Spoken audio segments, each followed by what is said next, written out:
My mother-in-law infected my daughter with chickenpox, and she doesn't think it's a big deal. Even my husband agrees. Now she's laying in a hospital bed funded by the chaos she caused. My husband and I spent Christmas with his family, and I had a few disagreements with his mom, Trish, just 3 hours after we arrived. She criticized me for using disposable diapers, buying baby food from the supermarket, and not raising Annie as an organic baby. After a day or two settling in, everyone besides my mother-in-law went to the mall an hour away. My mother-in-law said she was happy to take care of Annie. We got back a few hours later, and Annie was down for a nap on a blanket I didn't recognize. Trish said one of her friends dropped by and gave it as an early Christmas gift. It looked pretty old, worn, but I figured one of her hippie friends was just recycling it. The day after Christmas, Annie was really unsettled and wouldn't stop fidgeting and crying. I took her temperature and she had a fever, and thankfully it went down after a while. But the next morning, she started to get a rash and blisters on her arms and legs, and I freaked out. I was packing a bag to drive to see a doctor when Trish asked where I was going. I told her Annie had a rash and I was taking her to see a doctor. She got a weird smug smile on her face and told me not to worry because she just had chickenpox. I asked her how she could possibly know that, and she casually admitted one of her friend's grandkids had chickenpox a few weeks ago. So she asked them to wipe a blanket over the child's arms, legs, and face and bring it to her house, and Annie had been sleeping with that same blanket. I immediately unleashed on Trish, asking what the F was wrong with her. My husband and father-in-law tried to calm things down,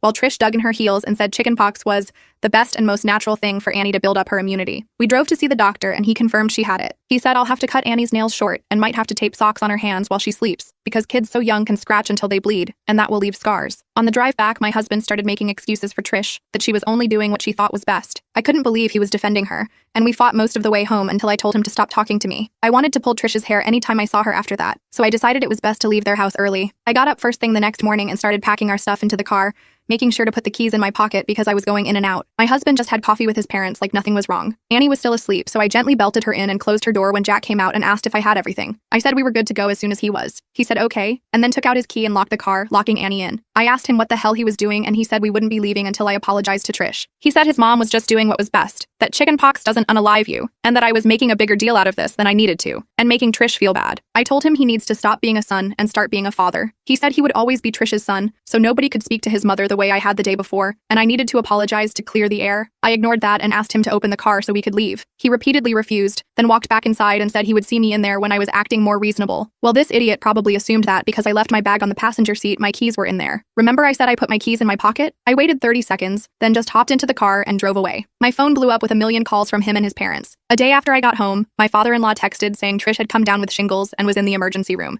so my husband would stay there to take care of her.